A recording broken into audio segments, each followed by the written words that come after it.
नमस्कार, मैं हूं सुमित अवस्थी। बहुत बहुत स्वागत है आपका खबरों की खबर देख रहे हैं आप। बुलेटिन की शुरुआत करेंगे शहीद जवान राम बाबू सिंह को श्रद्धांजलि देते हुए।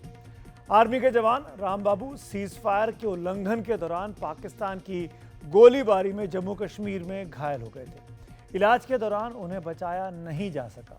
आज शहीद राम बाबू का पार्थिव शरीर उनके पैतृक घर बिहार के सिवान जिले में पहुंचा। इस मौके पर शहीद के अंतिम दर्शन के लिए भारी संख्या में लोग मौजूद थे। वसीलपुर गांव की ये तस्वीर आपके सामने है। शहादत को लेकर आंखें नम थी। पाकिस्तान के खिलाफ आक्रोश जमकर लोगों के मन में दिखाई दे रहा था। पिछले वर्ष दिसंबर में ही राम बाबू की शादी हुई थी और आज पहलगाम के बाद जो सीज फायर का उल्लंघन किया, जिस तरीके से गोलीबारी पाकिस्तान की तरफ से हो रही थी, उसमें राम बाबू देश पर कुर्बान हो गए।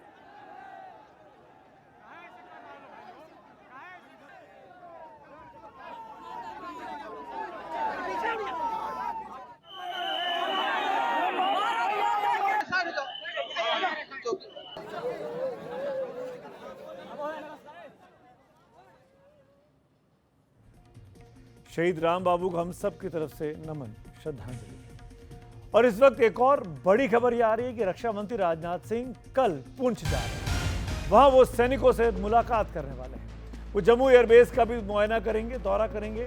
पाकिस्तान ने बड़े बड़े दावे किए थे अभी ऑपरेशन सिंदूर के दौरान, जब वो वहां से फायरिंग कर रहा था, कि हिंदुस्तान के बहुत से एयरबेस को, बहुत से मिलिट्री इंस्टॉलेशन को नुकसान पहुंचाया है। कल साफ हो जाएगा जम्मू एयरबेस पर जब खुद रक्षा मंत्री वहां का मुआयना करेंगे।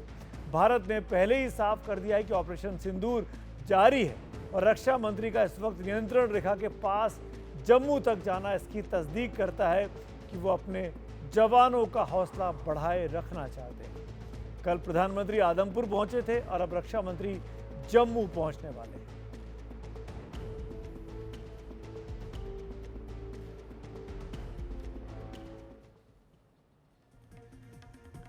इन दो बड़ी अपडेट के बाद आइए चलते हैं आज की कुछ और बड़ी खबरों पर। बॉर्डर सुरक्षित रहे, 140 करोड़ भारतवासियों पर कोई आंच ना आए, आपके ऊपर, आपके परिवार के ऊपर दहशत का कोई साया ना पड़े, इसके लिए हमारे सैनिक, हमारे जवान दिन रात, जाड़ा गर्मी बरसात बॉर्डर पर डटे रहते हैं। ऑपरेशन सिंदूर के दौरान हमारी सेना ने ऐसा ही पराक्रम करके दिखाया है जो सबके जहन में बिल्कुल ताज़ा है। अब इसी से जुड़ी एक बड़ी खबर, एक ताज़ा अपडेट आपको हम बताने जा रहे हैं। खबर यह है कि 22 अप्रैल को पहलगाम में आतंकी हमले के बाद भारत की नौसेना ने कराची के पोर्ट को पूरी तरीके से मजबूर कर दिया था। अगर मैं इसको आम भाषा में बोलूं तो ऐसे कि भारतीय जल सेना ने, नौसेना ने एक तरीके से कराची को चारों तरफ से ऐसे अरेस्ट कर लिया था कि पाकिस्तान को समझ में नहीं आया। कराची पोर्ट पर पाकिस्तान की नेवी थी तो सही, लेकिन वो जरा सी भी हलचल ना करने के लिए भारतीय नौसेना के द्वारा मजबूर कर दी गई। वो जहां तक थी तो अपने तट के पास ही बनी रही, वो समुद्र के बीच में आ ही नहीं पाई।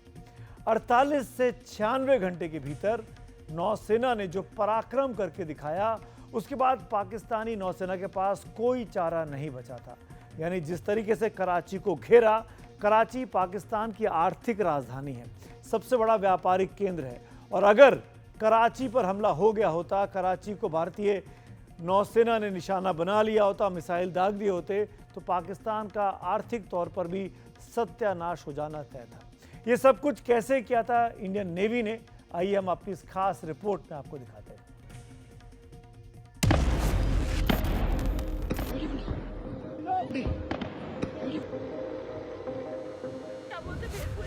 हाँ, साइड में था, एक इंसान आया, उसने उसको गोली मार दी। यहाँ पे उसने बोला कि शायद मुस्लिम नहीं है, उसने उसको गोली मार दी।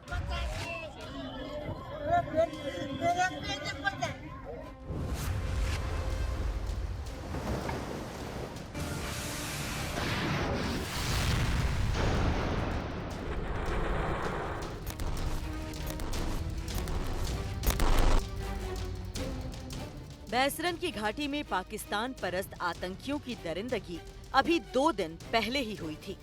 अरब सागर में तेज हलचल हुई। 24 अप्रैल को भारतीय नौसेना ने सतह से हवा में जाकर मार करने वाली मिसाइल का परीक्षण किया और संदेश अरब सागर के उस पार कराची बंदरगाह तक गया।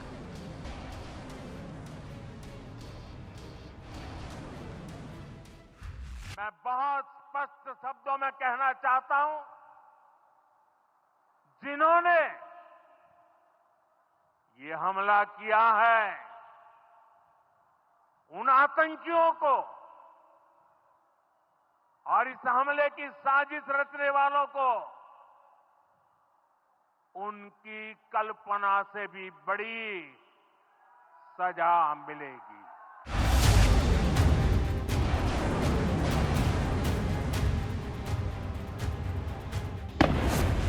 पहलगाम में आतंकियों की दरिंदगी के बाद सिर्फ 96 घंटे के भीतर भारतीय नौसेना ने ऐसी किलेबंदी कर डाली कि पाकिस्तान के कराची एयरपोर्ट पर तैनात उसकी नौसेना बुत बनकर खड़ी हो गई। पाकिस्तानी नेवी को सांप सूंघ गया, सिर पर एक खौफ सवार हो गया। जरा सा हिले नहीं कि भारतीय सेना इसी अरब सागर में डुबो कर मारेगी। वाइस एडमिरल एनएन प्रमोद ने जो बात कही उस पर ध्यान दीजिए। नौसेना प्रतिशोध की मुद्रा में थी। हम कराची पोर्ट पर हमले के लिए तैयार थे।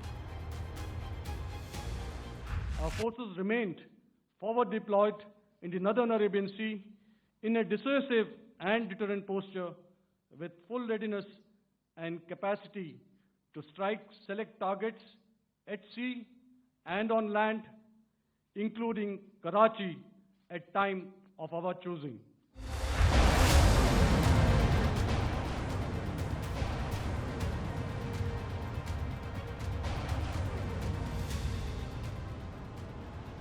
भारतीय नौसेना की इसी आक्रामक कार्रवाई ने पाकिस्तान नेवी को रक्षात्मक होने पर मजबूर कर दिया।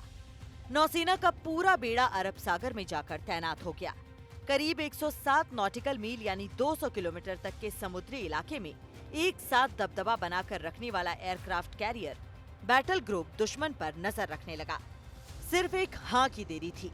विमान वाहक पोत, लड़ाकू विमान, डिस्ट्रॉयर, पनडुब्बी सबकी तैयारी पूरी थी। विमान वाहक पोत के साथ मिग-29 के लड़ाकू विमान भी मुस्तैद थे, जो डिफेंस के साथ साथ अटैक करने में भी सक्षम हैं। इसी तरह एयरबोर्न अर्ली वार्निंग हेलीकॉप्टर दुश्मन के जहाज पर नजर रख रहे थे। 26 अप्रैल को नौसेना ने दोबारा सरफेस टू सरफेस मिसाइल समेत कई मिसाइलों का परीक्षण किया। इसमें ब्रह्मोस भी शामिल था। कुल मिलाकर भारतीय नौसेना ने ये दिखा दिया कि युद्ध की सूरत में वो कितनी फुर्ती से बिना कोई गलती किए दुश्मन को मौका दिए बिना जबरदस्त कार्रवाई कर सकती है। अरब सागर में तैनात पनडुब्बियों में ऐसे टारपीडो थे जो कराची जैसे बंदरगाह को तबाह करने की ताकत रखते हैं। Indian Navy's action is part of the escalation ladder mechanism which we have worked out amongst three services. This time, if Pakistan dare take any action, and Pakistan knows it, what we are going to do. ध्यान देने की बात यह है कि भारतीय नौसेना के सामने पाकिस्तानी नौसेना पहले ही बेहद कमजोर है। पाकिस्तान के पास सिर्फ 8 फ्रिगेट यानी कि हल्के लड़ाकू जहाज है। उनमें से 4 उसे चीन से मिले हुए हैं, जबकि भारत के पास 13 से 14 फ्रिगेट हैं। इसी तरह पाकिस्तान के पास डिस्ट्रॉयर एक भी नहीं है, जबकि भारत के पास 13 से 14 डिस्ट्रॉयर हैं। भारतीय नौसेना के पास 40 लड़ाकू विमान हैं, जबकि पाकिस्तानी नौसेना के पास एक भी ऐसा लड़ाकू विमान नहीं है। भारत के पास इस वक्त 2 एयरक्राफ्ट कैरियर हैं, जबकि पाकिस्तान के पास एक भी नहीं है।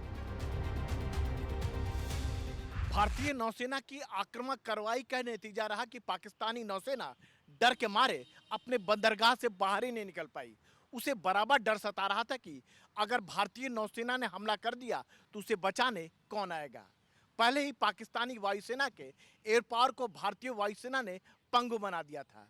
ऐसे में पाकिस्तानी नौसेना चाहकर भी कुछ नहीं कर पाई। सामने खतरा कल्पना से भी बड़ा था।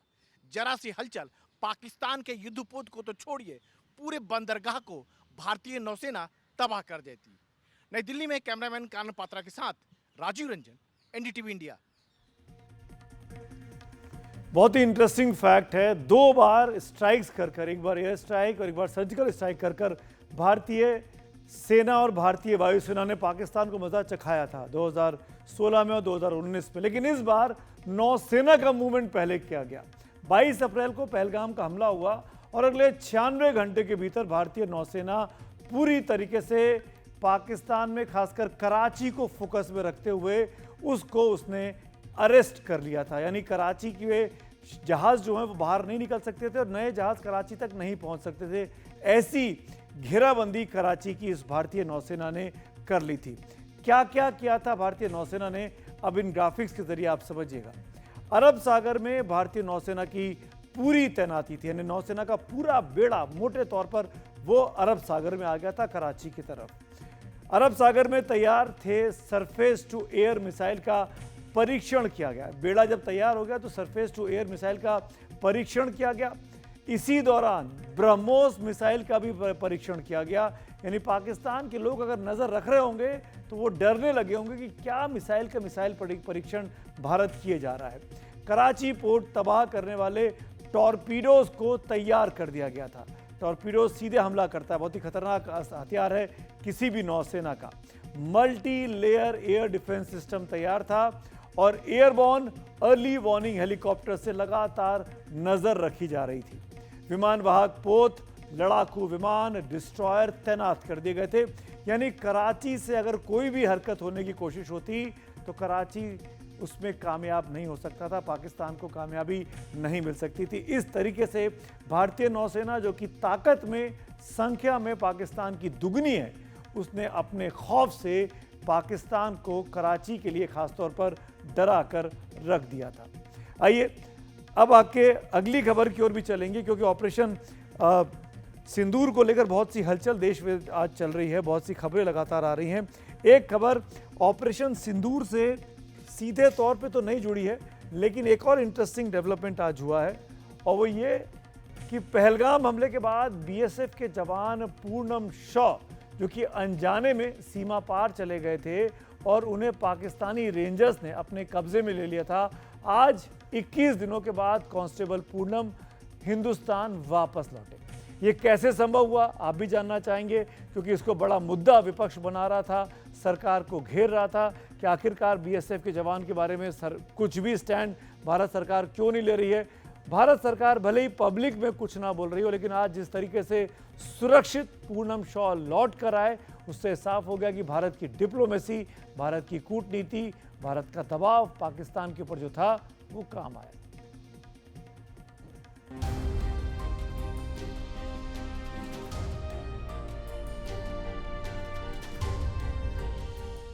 बीएसएफ के कांस्टेबल पूनम पूरे 21 दिनों बाद देश लौट आए हैं। हम आपको पूरी कहानी बताएंगे। आखिर 3 हफ्ते के बाद पूनम को वापस लाना संभव कैसे हो पाया। हस्बैंड ने भी मुझे वीडियो कॉल किया। लेकिन पहले आपको पूनम की पत्नी का बयान सुनाते हैं, जो आज चर्चा में है। दरअसल तस्वीर में पूनम जिस हालात में दिख रहे हैं, वो पूनम की पत्नी के लिए भी नया था। ऐसे में बुधवार को पति से वीडियो कॉल पर बात करने के बाद उन्होंने क्या कहा, आप सुनिए। अब क्या ही बताऊं, एक्सप्लेन नहीं कर पा रही हूँ मैं, लेकिन जब वो 22 दिन बाद जब मैंने उनको वीडियो कॉल पे देखा तो पहले तो मैं उनको पहचान ही नहीं पाई, पूरा दाढ़ी वाड़ी बढ़ गई थी उनकी। मैंने कहा, उन्होंने कहा टेंशन मत लो, मैं एकदम ठीक हूँ। टेंशन मत लो, मैं ठीक हूँ। दरअसल यही भरोसा बीएसएफ को भी था और यही भरोसा पूरे देश को था। बीएसएफ ने एक बयान जारी करके बताया कि बुधवार सुबह 10:30 बजे कांस्टेबल पूनम कुमार शॉ अटारी वाघा बॉर्डर के रास्ते पाकिस्तान से वापस आ गए। 23 अप्रैल को सुबह 11:50 पर फिरोजपुर सेक्टर एरिया में ड्यूटी के दौरान अनजाने में वो पाकिस्तान की सीमा में चले गए थे, जिसके बाद पाकिस्तानी रेंजर्स ने उन्हें पकड़ लिया था। पाकिस्तानी रेंजर्स से फ्लैग मीटिंग के निरंतर प्रयास और दूसरे कम्युनिकेशन के जरिए बीएसएफ जवान की स्वदेश वापसी संभव हो पाई। दरअसल बीएसएफ की 24वीं बटालियन के कांस्टेबल पूनम फिरोजपुर में तैनात थे। पूनम बॉर्डर पर डटे किसान गार्ड का हिस्सा थे। किसान गार्ड के तहत काम करने वाले जवान उन भारतीय किसानों की सुरक्षा में तैनात होते हैं जो सीमा पर अपने खेतों में काम करते हैं। 23 अप्रैल की सुबह ड्यूटी के दौरान अनजाने में पूनम उस पेड़ के नीचे आराम करने लगे जो पाकिस्तान के इलाके में आता है। इसी दौरान पाकिस्तानी रेंजर्स ने उन्हें पकड़ लिया, लेकिन पूरे देश को और कांस्टेबल पूनम के परिवार को उम्मीद थी कि उनकी वापसी जरूर होगी। बुधवार की सुबह वो शुभ समाचार आ ही गया। सुबह में ही फोन आया था सीओ साहब का वहाँ से हेड कि देखिए वो पीके साहब आ गए हैं, इंडिया आ चुके हैं, टेंशन मत लीजिए, वो एकदम सही सलामत है, आप टेंशन मत लीजिए, बिल्कुल ठीक है। और मेरे हस्बैंड ने भी मुझे वीडियो कॉल किया था, एकदम टोटली वो फिट है, फिजिकली फिट है और बोल रहे थे कि टेंशन मत लो, मैं ठीक हूँ, मैं फ्रेश होके मैं तुमको 3 बजे फोन करता हूँ। देखिए सभी का सपोर्ट है, पूरी देश मेरे लिए खड़ी थी, तो सबको हाथ जोड़ के थैंक यू कि आप लोगों की वजह से ही मेरे हस्बैंड इंडिया आ पाए हैं। मेरे हस्बैंड वीडियो कॉल किए थे, बात हुई उनसे, उन्होंने कहा वेट करो, मैं 3 बजे फिर फोन करता हूँ। देखिए थोड़ी तो वीकनेस हुई होगी, 22 दिन वो बाहर अलग स्टेट में थे, ऐसे वो तो ठीक ही दिख रहे थे, ऐसी कोई बात नहीं है, फिजिकली वो फिट है। देखिए हमारे सरकार मोदी जी है तो सब चीज पॉसिबल है, क्योंकि देखिए जो 22 तारीख को जो पहलगाम अटैक हुआ था, उन्होंने 15 से 20 दिन में जो ऑपरेशन सिंदूर करके सबके सुहाग का बदला लिया, जिसका नाम रखा गया था ऑपरेशन सिंदूर। उसके 3 से 4 दिन बाद मेरे सुहाग को उन्होंने रिटर्न लाया है, तो मैं उनको हाथ जोड़ के बहुत बहुत धन्यवाद देना चाहती हूँ। 22 अप्रैल को पहलगाम हमला हुआ और 23 अप्रैल को फिरोजपुर बॉर्डर से बीएसएफ का जवान पाकिस्तान रेंजर्स ने पकड़ लिया। दोनों देशों के बीच तनाव था, इसीलिए बीएसएफ के बार बार कहने के बाद भी पाकिस्तानी रेंजर्स बीएसएफ के जवान को वापस नहीं सौंप रही थी। लेकिन इसी बीच एक बड़ा मोड़ तब आया जब 3 मई को जैसलमेर के पास पाकिस्तानी रेंजर्स को बीएसएफ के जवानों ने पकड़ लिया। जवान पूनम कुमार शॉ की वापसी ने 6 साल पुरानी वो तस्वीर ताज़ा कर दी जब भारतीय वायुसेना के विंग कमांडर अभिनंदन की सुरक्षित भारत वापसी हुई थी। अटारी वाघा बॉर्डर पर अभिनंदन की वापसी ने पूरे हिंदुस्तान की मूंछ ऊंची कर दी थी।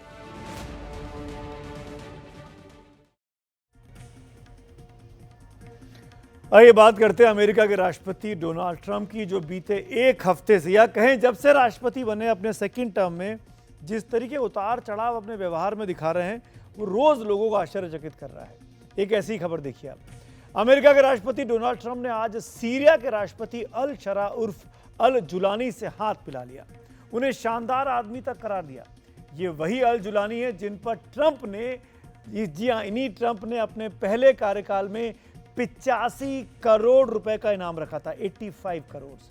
तब जुलानी उनके लिए आतंकवादी था, आज जुलानी को वो क्रांतिकारी बोल रहे हैं। लेकिन यही ट्रंप भारत को बार बार उपदेश देते हैं कि कैसे शांति बनाकर रहा जाता है। जो ट्रंप यही तय नहीं कर पा रहे हैं कि शांति की परिभाषा क्या है, वो भारत को शांति की परिभाषा सिखाते इन दिनों में दिखे हैं। और ये सब बताता है कि कैसे उन्होंने सीज फायर कराने के जो दावे अब तक किए हैं, उसकी भी पोल, उसकी भी हवा निकाल दी है भारत और पाकिस्तान के ताज़ा बयानों ने।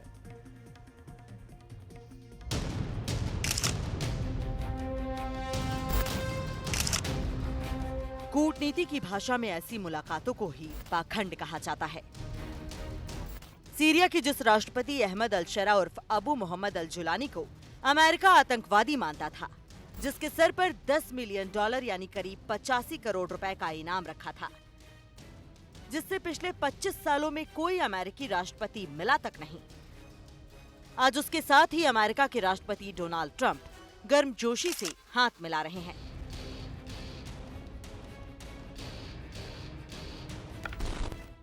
दूसरी तरफ जिस तुर्की ने आतंक फैलाने में पाकिस्तान को मदद की, उसके राष्ट्रपति रेचेप तैयप एर्दोआन से भी ऑनलाइन मीटिंग में जुड़े रहे। और ये जनाब भारत को उपदेश दे रहे हैं कि पाकिस्तान से दोस्ती और सुलह कर लो, लेकिन ये नहीं बता रहे कि उस आतंक का भारत क्या करे जिसे पाकिस्तान ने पैदा किया है और जिसे ट्रंप के दोस्त देशों से मदद मिलती है। भले ही भारत ने ट्रंप की सलाह को रत्ती भर तवज्जो नहीं दी, लेकिन अमेरिका से लेकर सऊदी अरब तक वो यही चिल्लाते रहे कि उन्होंने दोनों देशों में युद्ध विराम करवा दिया। Just days ago, my administration successfully brokered a historic ceasefire to stop the escalating violence between India and Pakistan, and I used trade to a large extent to do it. I said, fellas, come on, let's make a deal. Let's do some trading. Let's not trade nuclear missiles. Let's trade the things that you make so beautifully, and it all stopped. Hopefully it'll remain that. Trump कह रहे हैं कि उन्हें युद्ध पसंद नहीं है। युद्ध किसी को पसंद नहीं। कम से कम बुद्ध के देश में युद्ध की कोई सोचना भी नहीं चाहता। लेकिन शांति के लिए शक्ति क्यों जरूरी है, ये जानने के लिए ट्रंप को प्रधानमंत्री मोदी का ये बयान सुन लेना चाहिए। शांति का मार्ग भी शक्ति से होकर जाता है। मानवता शांति और समृद्धि की तरफ बढ़े, हर भारतीय शांति से जी सके, विकसित भारत के सपने को पूरा कर सके, इसके लिए भारत का शक्तिशाली होना बहुत जरूरी है और आवश्यकता पड़ने पर इस शक्ति का इस्तेमाल भी जरूरी है। That conflict that started off. और जिस शांति की बात ट्रंप कर रहे हैं, वो शांति कभी आतंक से समझौता करके नहीं हो सकती। पाकिस्तानी आतंकवाद का भुगतभोगी अमेरिका खुद रहा है। 9/11 इसका सबूत है। 9/11 का गुनहगार ओसामा बिन लादेन पाकिस्तान के ही एबटाबाद में पाया गया था। उसी पाकिस्तान को मदद करने वाला तुर्की अमेरिका के साथ खड़ा है। उसी पाकिस्तान के आतंकी गतिविधियों पर चुप्पी साध लेने वाले चीन से ट्रंप का कारोबार चलता है। Let's stop it. Let's stop it. लेकिन उपदेश भारत को देते हैं कि अगर भारत पाकिस्तान ने समझौता नहीं किया तो कारोबार रोक देंगे। ट्रंप ने बयान 10 मई को सीज फायर के ऐलान के 2 दिन बाद 12 मई को दिया था। Let you know that the leadership of India and Pakistan was unwavering, powerful, but unwavering in both cases, and having these, they really were, from the standpoint of having the strength and the wisdom and fortitude to fully know and to understand the gravity of the situation. And we helped a lot. And we helped also with trade. I said, come on, we're going to do a lot of trade with you guys. Let's stop it. Let's stop it. If you stop it, we're doing trade. If you don't stop it, we're not going to do any trade. People have never really used trade the way I used it. That I can tell you. And all of a sudden they said, I think we're going to stop. वैसे बयान देते समय Trump ने भारत और पाकिस्तान के साथ America के द्विपक्षीय कारोबार के बारे में पता नहीं लगाया। भारत और अमेरिका के बीच 2024-25 में कारोबार 11,25,000 करोड़ रुपए का हुआ, तो वहीं पाकिस्तान और अमेरिका के बीच ये 62,000 करोड़ रुपए का कारोबार है। लेकिन ऐसी करामात ट्रंप ही दिखा सकते हैं कि कारोबार में जमीन आसमान का फर्क होने के बावजूद भारत और पाकिस्तान को एक ही तराजू में रखते। ऐसा बयान ट्रंप ही दे सकते हैं, जिसमें एक आतंक को संरक्षण देने वाले देश और उस आतंक को भोगने वाले देश को एक स्तर पर रखते। ट्रंप के कारोबार वाले बयान पर भारत ने साफ कर दिया कि सीज फायर से उसका कोई वास्ता नहीं है। From the time of Operation Sindoor commenced on 7th May till the understanding on cessation of firing and military action on 10th May, there were conversations between Indian and US leaders on the evolving military situation. The issue of trade did not come up in any of these discussions. उससे पहले 11 मई को Trump ने social media पर post में लिखा कि मैं दोनों के साथ मिलकर ये देखने की कोशिश करूंगा कि क्या 1000 साल बाद कश्मीर मुद्दे का कोई हल निकाला जा सकता है। कश्मीर समस्या का समाधान निकालने के लिए भारत के इनकार के बावजूद मध्यस्थता की दुहाई उस अमेरिका से आ रही है जिसका इतिहास ही कुल जमा 500 साल का है। एनडीटीवी इंडिया की report.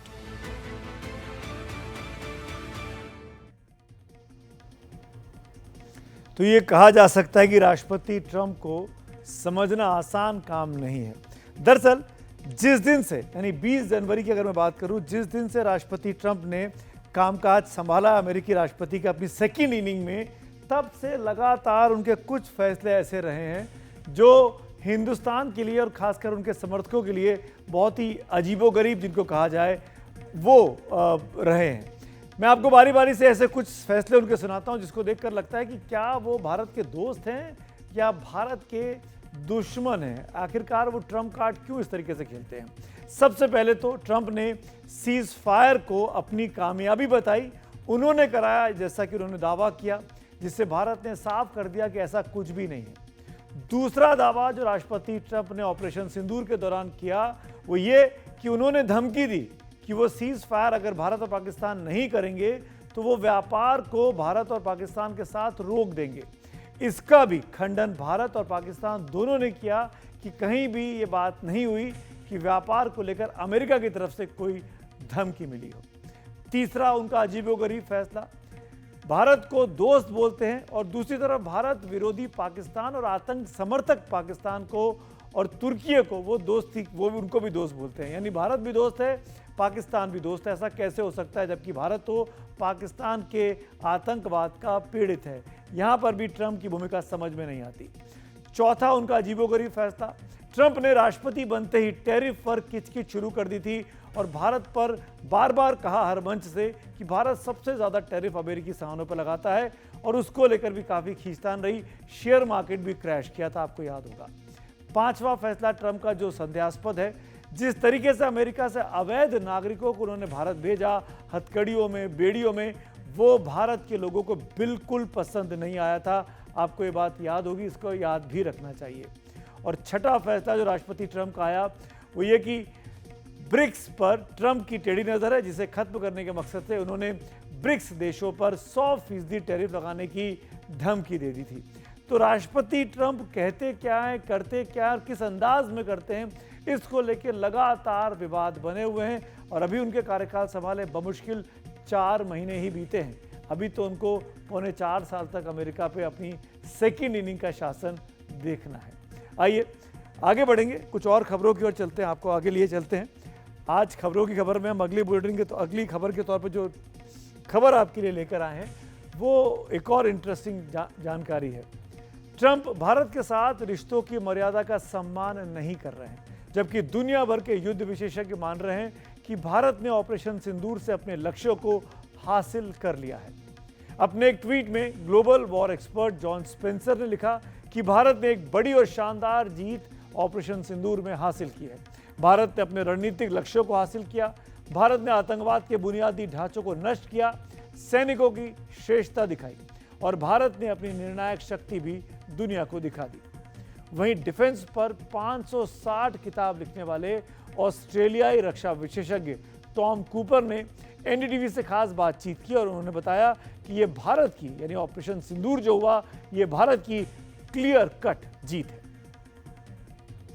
It is a clear-cut victory because India is free to strike nuclear weapon storage facilities, and Pakistan is hitting back, but it's not effective. Which means Pakistan has no means left to hit back on India, not even with nuclear weapons. And with this, I said. और अब बात एक बार फिर पाकिस्तान के करूंगा मैं। पाकिस्तान भी बहुत ही अजीब देश है, गजब करता है। आजकल उसका पूरा वक्त भारत की नकल उतारने में ही बीत रहा है। ऑपरेशन सिंदूर के बाद भारत में डीजीएमओ ने जिस तरह से जिस अंदाज में प्रेस कॉन्फ्रेंस की, पाकिस्तान के डीजीआईएसपीआर ने भी उसी की नकल करने की कोशिश की और पूरी दुनिया में आज पाकिस्तान के ये सैनिक ऑफिसर ट्रोल हो रहे हैं। आपको एक और दिलचस्प बात दिखाते हैं। प्रधानमंत्री नरेंद्र मोदी ने आदमपुर एयरबेस जाकर जवानों का जोश बढ़ाया था, आपको याद होगा। तो उसकी नकल में पाकिस्तान की तरफ से भी आज एक वीडियो जारी किया गया है जिसमें वहां के प्रधानमंत्री शहबाज शरीफ टैंक पर चढ़कर नारे लगा रहे हैं, लेकिन वो यहां प्रधानमंत्री मोदी की नकल उतारने में उनसे चूक हो गई है। प्रधानमंत्री मोदी जब आदमपुर पहुंचे थे तो उन्होंने जवानों को संबोधित भी किया। वीडियो पूरी दुनिया ने देखा। कल हमने आपको पूरी एक मिनट की क्लिपिंग्स दिखाई थी, लेकिन शहबाज शरीफ का जो वीडियो आज आया है उसमें वो अल्लाह अकबर और अपने मुल्क के जिंदाबाद के नारे तो लगा रहे हैं, लेकिन उसके आगे पीछे के पूरे वीडियो से ऑडियो यानी आवाज़ गायब है। इसीलिए वीडियो के ताज़ा होने पर अब शक जताया जा रहा है। सवाल ये कि क्या शहबाज शरीफ अपने सैनिकों के बीच जाने में संकोच कर रहे हैं, घबरा रहे हैं या किस बात की चिंता है? एक तरफ पाकिस्तान के खिलाफ ऑपरेशन सिंदूर लगातार जारी है तो दूसरी तरफ हमारी सेना और सशस्त्र बलों ने तय कर लिया है कि जम्मू और कश्मीर को आतंक मुक्त बनाना है। कल के शोपिया में ही 3 आतंकवादी मार गिराए थे, आपको याद होगा, और उनके पास से अब पता लगा है कि बहुत ही घातक हथियार बरामद हुए हैं। उन हथियारों को देखने के बाद सवाल उठता है कि आखिरकार पाकिस्तान के इन आतंकियों की मदद कौन कौन से देश कर रहे हैं। देखिए,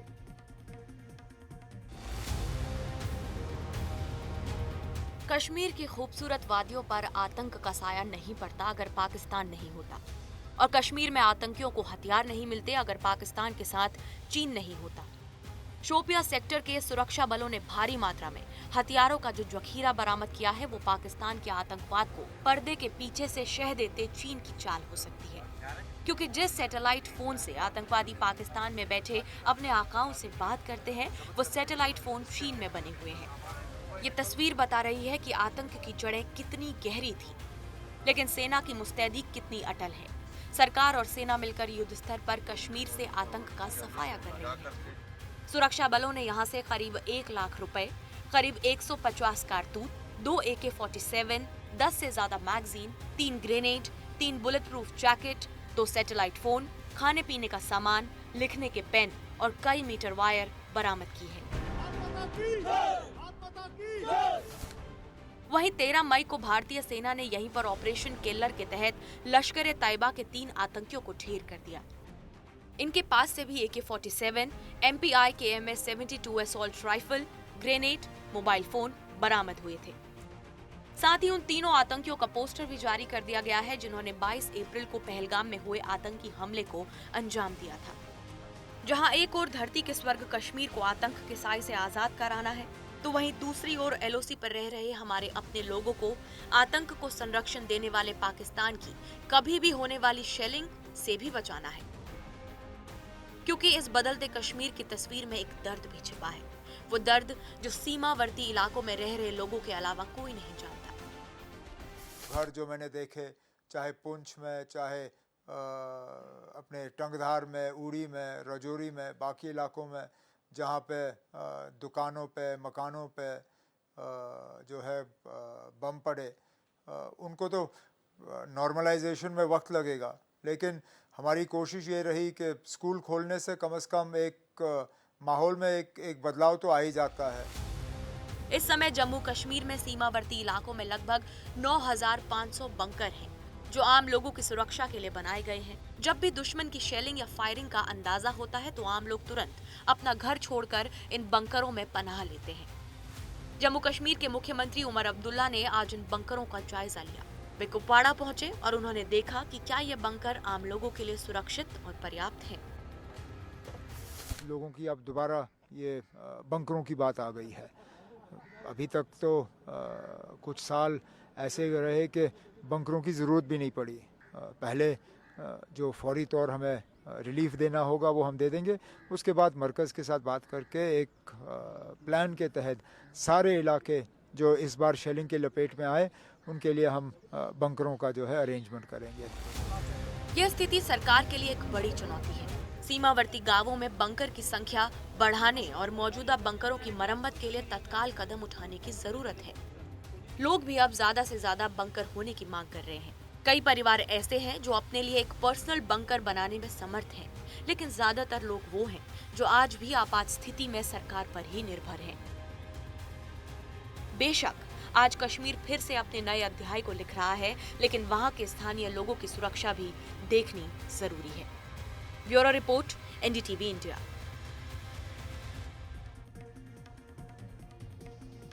और ऑपरेशन सिंदूर की कामयाबी को बताने के लिए, दिखाने के लिए, सेलिब्रेट करने के लिए भारतीय जनता पार्टी ने, जो कि सत्तारूढ़ पार्टी भी है, उसने 10 दिनों तक देश में तिरंगा यात्रा निकालने का प्रोग्राम बनाया है। कल से ये शुरू हुआ है, अगले 10 दिनों तक चलेगा। आज बीजेपी ने तमाम राज्यों की राजधानियों में अपने मुख्यमंत्रियों को उतारा।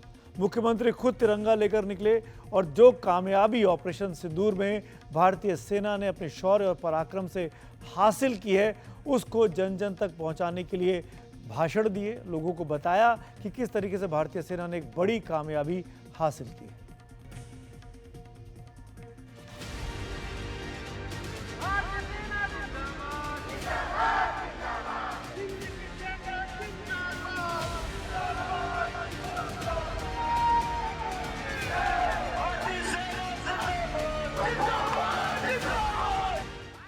प्रदेश, उत्तराखंड, उड़ीसा, बीजेपी के 3 मुख्यमंत्रियों ने देश की अलग अलग दिशाओं से तिरंगा यात्रा का शुभ मुहूर्त निकाल दिया है।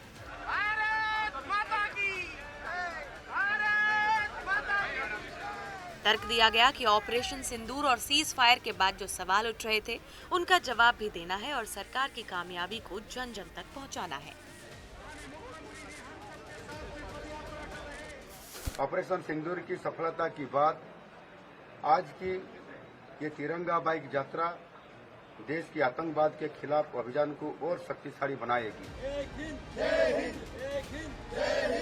जय हिंद, ये वो शब्द है जो आज देश के कोने कोने में गूंज रहा है।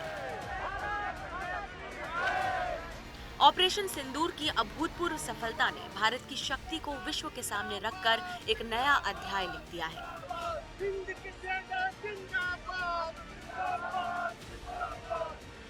इस गौरव को जन जन तक पहुंचाने, शहीदों को नमन करने और पहलगाम के आतंकी हमले में खोए अपनों को श्रद्धांजलि देने के लिए भारतीय जनता पार्टी ने शुरू की है भारत शौर्य तिरंगा यात्रा।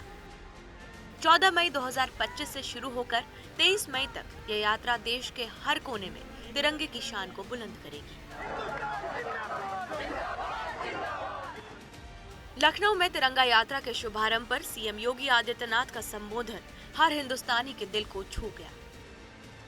पाकिस्तान के द्वारा की गई हिमाकत को जिस मजबूती के साथ भारत के बहादुर जवानों ने, चाहे वो वायुसेना रही हो, थल सेना रही हो या नौसेना रही हो, इन सभी जवानों ने जिस मजबूती के साथ उसका जवाब दिया, दुनिया को संदेश भी दिया कि हम छेड़ेंगे नहीं, लेकिन कोई छेड़ेगा तो फिर उसको छोड़ेंगे भी नहीं, और भारत ने वह करके दिखाया है।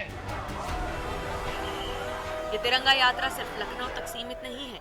बिहार में पटना से, हरियाणा में नायब सिंह सैनी के नेतृत्व में, ओडिशा में सीएम मोहन चरण मांझी के साथ और उत्तराखंड में पुष्कर सिंह धामी के मार्गदर्शन में तिरंगा लहराएगा। गांव-गांव, शहर-शहर और हर गली मोहल्ले में तिरंगा यात्रा के जरिए ऑपरेशन सिंदूर की उपलब्धियां जन जन तक पहुंचेंगी। यह यात्रा सिर्फ एक उत्सव नहीं है, बल्कि राष्ट्रीय एकता का प्रतीक है।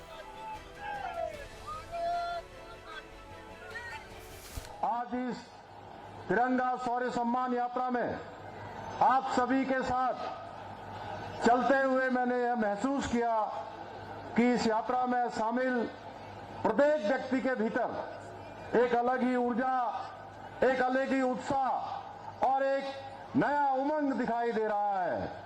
आप सभी का जोश इस बात का प्रमाण है कि ऑपरेशन सिंदूर की सफलता ने प्रत्येक भारतवासी का सर्व गर्व से ऊंचा कर दिया है। ऑपरेशन सिंदूर भारतीय सेनाओं के पराक्रम का एक बड़ा अध्याय है। पाकिस्तान को एक साफ संदेश चला गया है कि आतंकवाद को लेकर अब उसकी कोई भी हरकत भारत बर्दाश्त नहीं करेगा। निश्चित तौर पर ये युग युद्ध का नहीं है, लेकिन ये युग आतंकवाद का भी नहीं है। टेररिज्म के खिलाफ जीरो टॉलरेंस, ये एक बेहतर दुनिया की गारंटी है। लेकिन तिरंगा यात्रा क्यों? बीजेपी की कामयाबी का इतिहास कई यात्राओं से गुजरता है। 1990 में आडवाणी की रथ यात्रा से शुरू हुई ये कहानी का सिलसिला आज भी जारी है।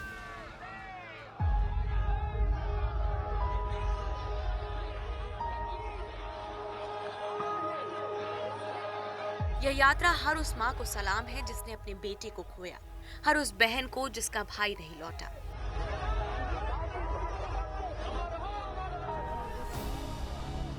आखिर ये तिरंगा सिर्फ कपड़ा नहीं, बल्कि हमारी आन बान शान का प्रतीक है। सिर्फ बीजेपी ही नहीं, विपक्षी दल भी इस यात्रा के समर्थन में हाथों में झंडा लिए उतरे हैं।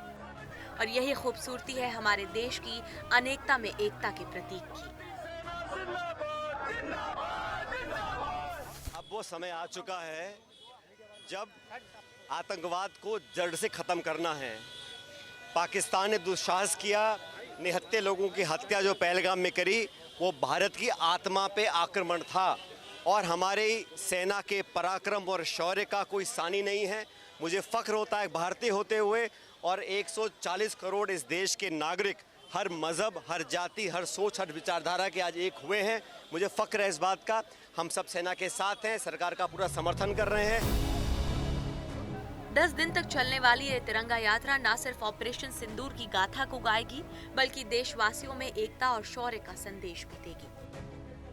आज हर गली सड़क में तिरंगे को देख देश का हर नागरिक एक स्वर में बोलेगा, जय हिंद, जय Bharat. Bureau report, NDTV India.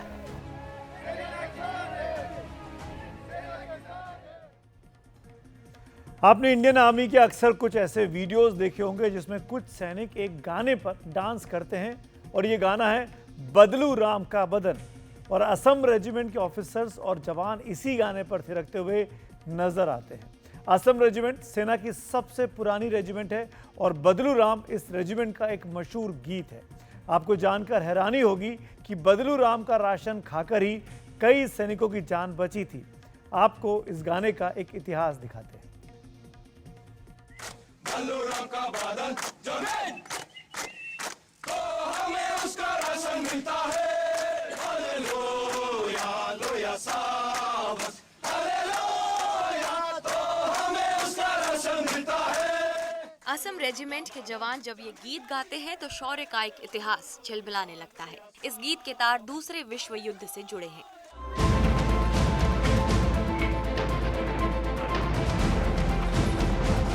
कहानी ये है कि उस विश्व युद्ध में ब्रिटेन की ओर से लड़ रहे असम रेजिमेंट के बदलू राम शहीद हो गए, लेकिन उनकी शहादत की सूचना उनके रेजिमेंट तक नहीं पहुंची और उनके हिस्से का राशन सैनिकों तक आता रहा। बाद में एक ऐसा समय आया जब जापानियों ने उनकी रेजिमेंट को घेर लिया। बाहर से सामान और राशन आना बंद हो गया। तब बदलू राम के हिस्से वाले राशन ने 100 से ज्यादा सैनिकों की भूख मिटाई और उन्हें जीवित रखा। युद्ध के मैदान में संकट के समय अपने एक शहीद साथी की ओर से मिली इस अनजान भेंट को समर्पित है ये गीत।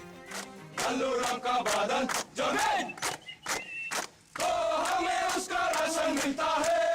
हालेलुया, हालेलुया साबस, हालेलुया, तो हमें उसका राशन मिलता है। बदलू राम का बदन जमीन के नीचे और हमको उनका राशन मिलता है।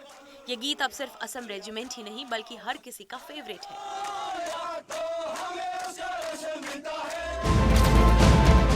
बदलू राम अब इस दुनिया में नहीं है, मगर उनका राशन और ये गीत अमर हो गया है। असम रेजिमेंट की स्थापना 15 जून 1941 को शिलोंग में हुई थी। इस रेजिमेंट की स्थापना का मकसद जापान के बढ़ते खतरे का सामना करना था।